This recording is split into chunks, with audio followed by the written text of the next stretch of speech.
Digital out of home. Warm welcome for Patrick. Patrick? You're on. You like that? It's the big green button. Thank you. Right, come on, Cat. Let me set the record straight from John here. I am an enormous Ranger fan. I am not a Capitals fan. Thank you, though. Good try. As John mentioned, my name is Patrick Murray, and I am the VP of Marketing at Talon. For those of you that aren't familiar with Talon, we are a global independent out-of-home media agency. Out-of-home is all we do. I'm here today to talk to you a little bit about digital out-of-home and how it represents the missing link along the path to purchase.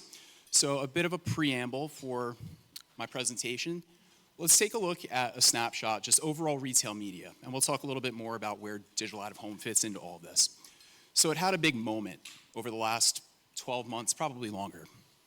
Global spend was $140 billion in 2023, and that's significant because here in the US, it was a $45 billion category.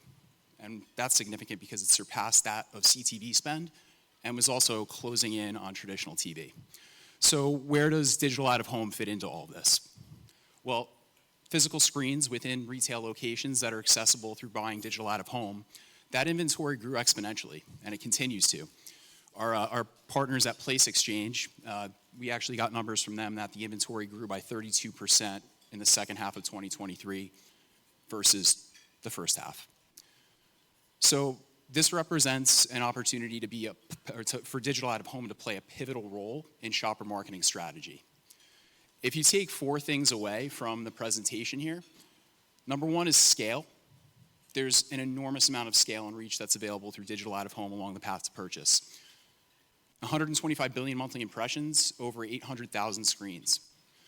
The second part is intelligence, the ability to utilize first and third-party data to then identify audiences and effectively reach them and influence their decision-making. Number 3 is quality. These are high-impact screens. They're malleable, they're flexible.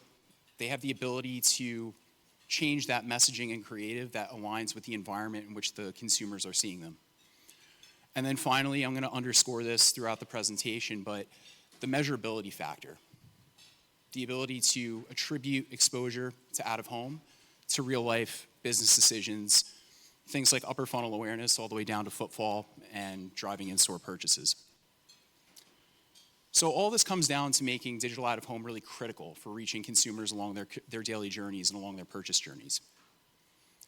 So why does it matter so much more coming out of 2023? I'm going to start with a really staggering stat and one that I had to kind of double check a few times, but 85% of all US retail sales, they still take place in brick and mortar locations. Staggering. The effectiveness piece, like I said, this is what I'm going to really underscore. 3 of 4 consumers, they notice out-of-home ads once they're in store. They recall that ad messaging. That number jumps to 81% when you're talking about consumers with 100K HHI or more, adults 30 to 44.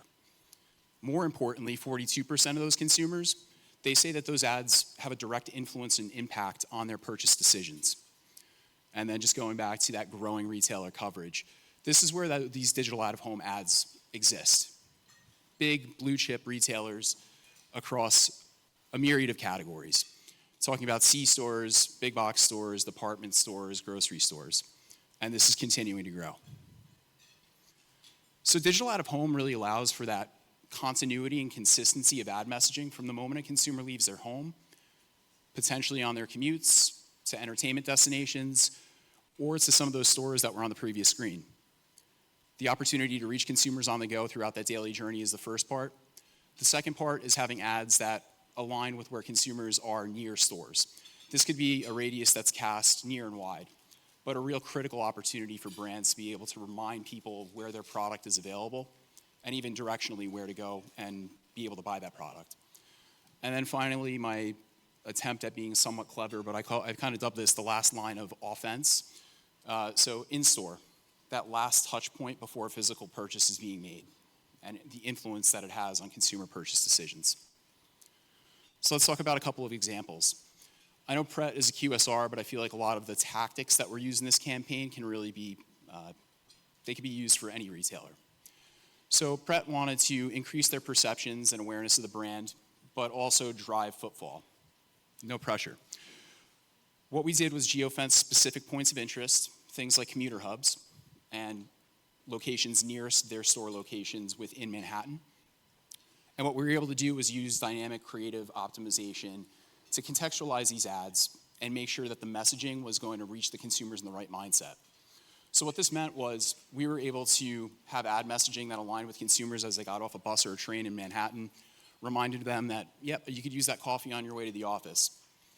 During lunchtime hours when consumers were out for a bite to eat, that messaging adjusted and talked about lunch deals, menu items that were offered for lunch. The most important part of any of these case studies, obviously, is the results. 93% of exposed consumers of the campaign, they had a lift in perceptions of Pret as a brand, and there was a 5.5 percentage point increase in terms of purchase intent among those exposed consumers. One other example, and this one's actually a little bit closer to home for any Texans in the room. This was a campaign for Rainstorm. They were coming on the scene in a very crowded, competitive category for energy drink brands. Their goal was to take on the rock stars and the Red Bulls of the world.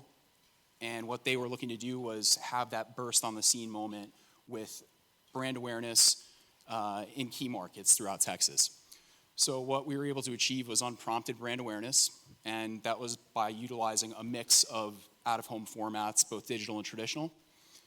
And the way that they did it was by using this really vibrant creative, big, bold colors, and again, the gamut in terms of actual formats.